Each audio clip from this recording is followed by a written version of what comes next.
ওই খাটের ওপারে ফেলে দিচ্ছে। ফেলবি না, জুতো ফেলবি না, ফেলবি না। বুকু, জুতো ফেলবে না তুমি।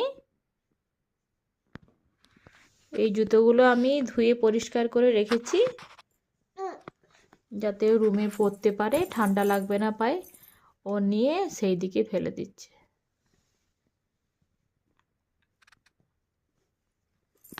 ফেলবে না বাবা, পড়ে যাবে সোনা, ওদিকে যাও না।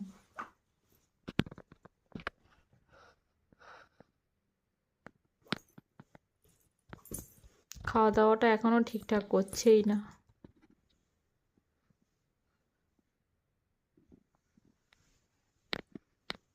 ওর জন্য বিছানা রেডি করে ভাবলাম যে ঘুমিয়ে যাবে, না ঘুমোচ্ছে না বাবু।